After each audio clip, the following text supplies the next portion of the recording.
again at our pop-up studio for the next Broadcast Media annual podcast advertising event. Wow, that's a mouthful, huh? I know, yeah, I've practiced. Yeah, you've done it a few times. This is, by the way, the 10th interview. Is it really? Oh, wow, lucky me, lucky number 10. No, but we had a very insightful session earlier on the stage, which I absolutely enjoyed. Tell me, Luca, what do you think? Because I think you're really driving and pushing a very nice trend. So you're trying to not sort of convince, but you're trying to be, not trying, you're a role model for a lot of media buyers on how to take podcasting differently, how to be braver. Yeah. So how do you feel about that? How do you feel, is it happening on the events from the conversations that you had during the session and after the session? Look, first of all, it's been great being here at next Broadcast Media event, year number 2, right? Yeah. Hopefully I did enough to be invited for year number 3. Let's see. Absolutely. Look, what's nice is that, like you mentioned, I do have a bit of a media background. I had worked for, I think, about 18, 19 years in media. And so I do think a little bit like a media planner and a media buyer. At the same time, as you mentioned, I've also launched a podcast and I've become a content creator. So I approach things with a couple of hats. First hat is, how do I create great content that's true to myself? Yep. And I'm not trying to be anything other than authentic, because people who know me will see straight through that. And at the same time, how do I make sure I use my media experience to the benefit of the podcast, whether that's how to market it, how to position it, how to reach the right types of audiences, how to promote it, and how to have good visibility. So thank you for calling me a role model. I think it's very early to say that, but I'm very, very flattered. I think a lot of podcasters I've spoken to since the event have basically said, thank you for saying what we've been wanting to say, which is, it's not easy going out there. It's not easy pushing content. It's not easy to stand for something and try and make your voice heard. It's a very scary thing, and you don't realize it until you actually become a content creator. So I took some solidarity with my fellow podcasters. I have never really met any other podcasters until today, so it was a great thing for me to meet with some like-minded people. I think you also, during the session, you mentioned something absolutely important, let's put it this way, important point, because before you decided to become a creator podcaster, one of the key doubts that you had was around, like, you had an executive position. Yeah, I was a CEO. Yes, of a big the CEO of the multinational, huge media giant. And then the creative side of things, kind of probably at that position, you tell me about that, like, that was the biggest doubt, wasn't it? Yeah, look, I think the idea, when you're a CEO, you think that you have to behave in a certain way, you have to act in a certain way. There are things you can do and there's things you can't do. And, I'm very, very thankful for my previous job, for giving me a lot of experience, for giving me a lot of opportunities to grow and to be successful. I realized there is also something else I want to achieve beyond just the corporate world. And that's something for me, something that I can hold true to myself. And I think I did this leap of faith. I mean, I do have a job. I do work at a very impressive AI and tech company since having left the media world. But, podcasting is a very personal thing. And I'm very appreciative for the fact that I can do this. I have the means that I can go and support myself to try and launch this podcast and to take some of the insights that I had from my previous life to apply it to today. The podcast is about me. It's about my own personal journey. It's about trying to figure out who I am, what is my own insight, and inviting guests to tell their stories and to inspire. Hopefully it will inspire the audiences, but more importantly, it will actually inspire me. If nobody watches it, if nobody downloads it, that will hurt my ego. I'm not going to lie. But at the same time, if I still enjoy what I'm doing, I will continue to be a podcaster. Was it difficult or easy to sort of remove that CEO hat when you started your first few episodes? So truthfully, being a CEO allows me to identify certain common characteristics with other guests. So I can approach things from a slightly different angle, as maybe from a regular interviewer, because I have that experience. So if I'm interviewing, for example, someone who started a company or who's managed a big portfolio of clients, I can somehow identify and ask questions or get insights based on my own knowledge. So it helps give me some sort of level of credibility with the guest. And at the same time, I believe that you need to be of a certain age also to get good insights. So, if I started this when I'm 21, 22, with all due respect, I didn't really know much when I was 21, 22. I thought I did, but I turned 40 last year, and I'm at an age where now I can combine not just my CEO experience, but my life experience, even though I'm still relatively young. It's interesting what you're saying about the age aspect, because when we look at the younger generation, when they the younger generation of YouTubers, and we're just looking at that rating of the most, the biggest YouTubers of, let's say, of the last year. And most of them would be probably in the age of 20 plus probably, and they've reached really huge heights in terms of the following and and monetization as well. And when I look at that content, I always get like, I'm not at that age anymore. I can't create that. Is this about the age and the format, or is this? No, I think. Is there a right time? Look, I'm not. I don't know if there is a right time, but I'm not in this to. It's not a sensationalist type of approach. I'm not here to do something extraordinary on, let's say, an episode in order to get views or likes. Yeah. It's about what's the core idea of my show. Yeah. Who am I? Yeah. Making sure they always remain the same. And if people want to tune in, then fantastic. If they want to learn, then great. If they like the guests that I'm bringing on board, then that's fantastic. But it's not about trying to get numbers for the sake of getting numbers and doing crazy, crazy things. And I think that I want to be true to who I am and the content that I'm trying to create. And if there are like-minded people out there like me, whether I'm 41 or whether I'm 21, it's kind of irrelevant, So I think it does help if you have more life experience. So I'm interviewing people who are older or younger.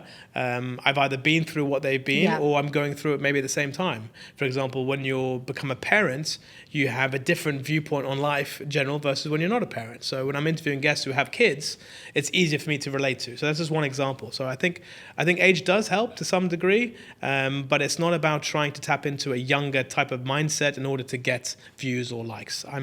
That's not what I'm into. That's not what I'm into. No. It's more about reflecting on whether there's the right age, the right time, I think, or the right format. I think it has to make sense for you, right? Yeah. So if I knew I wanted to do this for at least a couple of years, but I was too scared. I'll be honest. I was scared to go out there and put my name out there and say these things. So I wish I was braver at a younger age, but better late than never, as they say. And it's nice to be able to realize that you can continually, in this day and age, you're encouraged to keep reinventing yourself and pushing to be the best version of yourself, irrespective of how old you are, your race, your gender. It doesn't matter. So I like that part of the society that we're in at the moment, that you can create something new at this age, and hopefully it can be successful. Totally.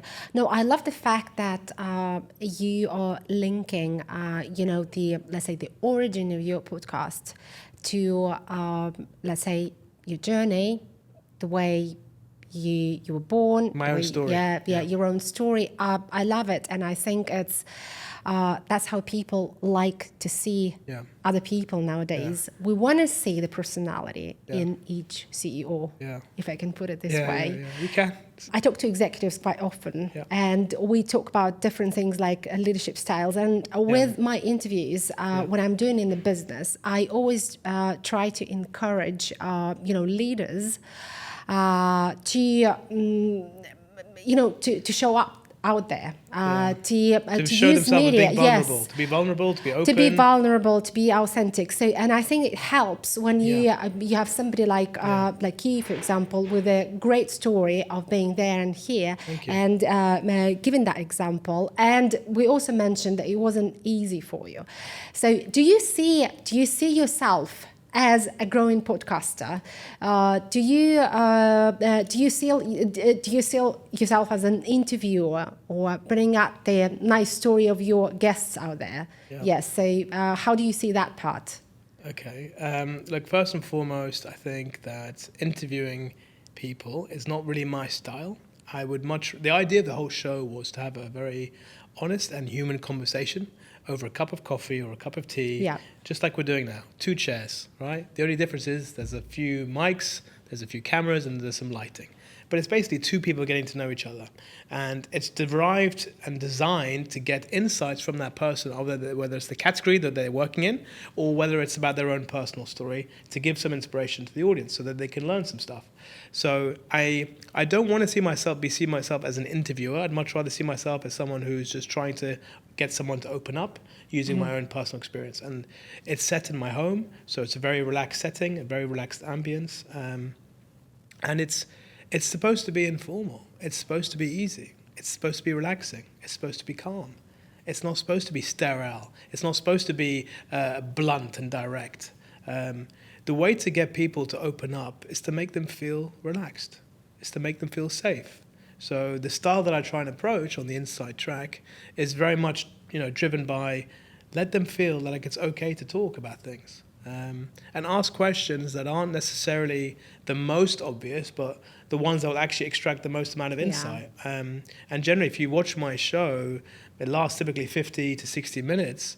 It's in the last 15 minutes where the guest opens up much more. Yeah. Why? Because we've laid the foundation for them to be open up. And again, I've interviewed a lot of people in my previous job. I've done, I've onboarded a lot of people into the company, and interviewing techniques are important, but the way in which I try and, show and film the show is based on them. If they're willing to open up, I'll go further. If they're not, I'll try my best to make them feel as relaxed as possible in order to get some insights from them. So I don't see myself as an interviewer. I just see myself as a potential friend for them. Do you think you're going to miss your executive position, or are you looking at yourself as, the next brand's CEO? Look, I have a job. Yeah. At the moment, I'm very fortunate enough. I work for a fantastic group, a very local Arab group. Yeah. They brought me on board as a co-founder at Mawdoo3, and I'm very fortunate to work with them. So I still am within that corporate environment, but it's actually much more of an entrepreneurial type role that I have with them. And that's given me also the freedom to be able to focus on side projects that actually have not long become side projects. They've actually become my passion. And my weekends I spend either filming or with my kids when I'm not working. So I think I don't necessarily miss that corporate CEO role as much. But the best bits of that job, I've tried to bring into what I'm doing on my podcast. And that's just that human connection. I worked in the service industry, so it's all about managing people. And instead of managing, hundreds of people across a region, it's just managing one person. It's about talking to that person. It's about understanding that person. And hopefully on the show, exploring some insights along the way. I think that's the point I wanted to bring in. So since you're linking a lot to authenticity and how genuine usually you yourself during the conversation, and that you're doing it just as one take thing. So what Which were is the not easy, major... by the way. One take is sorry to interrupt you, but just on that point, because that's also part of the show. It's nothing is forced. So it's one take, and we do a post edit of the content. We don't reshoot, we don't do any of that stuff, because what comes across is how the guest, but the transformation from the very first minute to the very, very last, you see that transformation with a one take kind of approach. So sorry to interrupt, but that's exactly the point of why the show, in my opinion, it's called the Inside Track, because you can get to see live kind of that transformation, that emotional change. So sorry to interrupt. No, thanks for adding it and tapping into that. And I was going to say, since one take, as you mentioned, it's it's not easy, isn't it? It's not easy, no. And but that's eventually what makes it genuine and authentic. Yeah. What was the major, let's say, what were from your memories out of what you've shooted? Were there any major, moments which you consider your biggest victory from the content, from emotions perspective, so as the biggest failure? Yeah.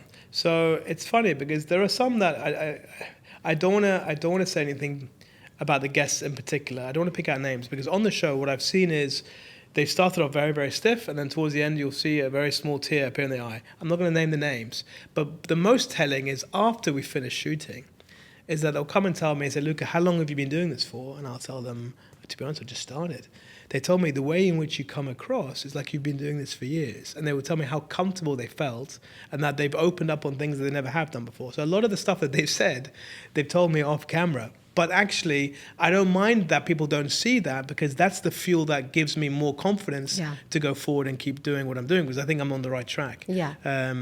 The lows are, you launch an episode and you just hope people will like it. You hope people will watch it. You'll hope, your wife or your mum or whoever will say, oh, it's actually pretty good. You just want that to happen. It's a human thing. And especially, when you're starting out, you have no idea.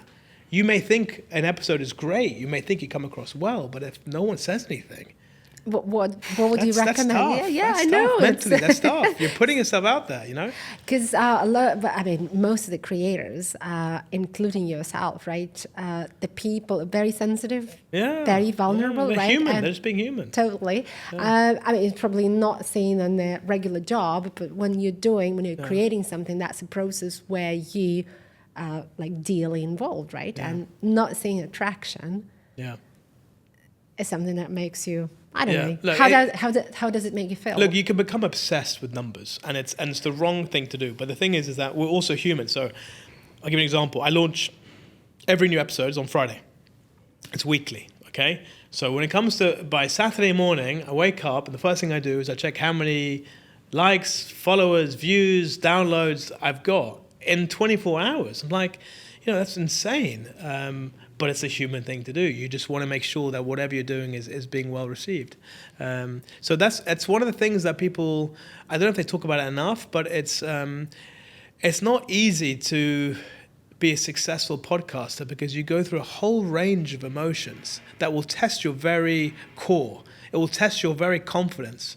And you need to have a very strong support system around you in order to get through it and to keep backing yourself. And even if I've realized now, even if 100 people or 100,000 people listen, it doesn't really matter. Those 100 people, and I've had a few today who've come up to me and talked to me. I can't tell you that one person or two people or 5 people who've said something to me that's positive. The lift it gives you, it's profound, and it's. I know it sounds extremely cliche, but I promise you, it's one of the most rewarding feelings I've ever had. I love your podcast. I love what you're trying to do. I love the whole format and the way you come across. So for those few people that have said that to me, thank you very much. It's been it means a lot. And as a wrap up, I know it's something that we did on the stage as well, but we were talking to the entire ecosystem today. We had media buyers, we had advertisers, we had tech companies, we had marketeers, media marketeers, and we had creators today. A lot of people. Yes, and all this ecosystem is not yet buzzing, but at least ready to listen, ready to be educated, ready to act. Yeah. What is your big message to this ecosystem? Okay, so to the marketeers out there, I implore you to be a bit braver, to be a bit bolder. That 5% of budget you put aside for innovation, make that 20%. Podcasters, the audience of podcasters has high reach, and you can drive a lot of innovation. There's not a lot of advertising clutter. So be brave to look at podcasting as a new platform to enhance your business metrics. And I'm not talking about bottom funnel performance. I'm talking about brand affinity. I'm talking about those mid-funnel and top-funnel metrics that are so important. You can reach the right audiences, and you can also now, through NBM at scale, you can do that at scale. I think the message to media planners is to test yourself, to push yourself. Stop doing the copy-paste media plans, because you'll get the same responses, you'll get the same results. Change it up. Put new people on the plan. Try new platforms.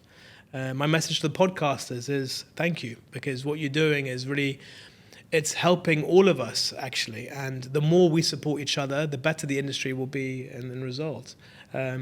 So I think, I've been really privileged. I've met some really cool people in the last few days, and they've told me why they set up their podcast. And there's so many similarities.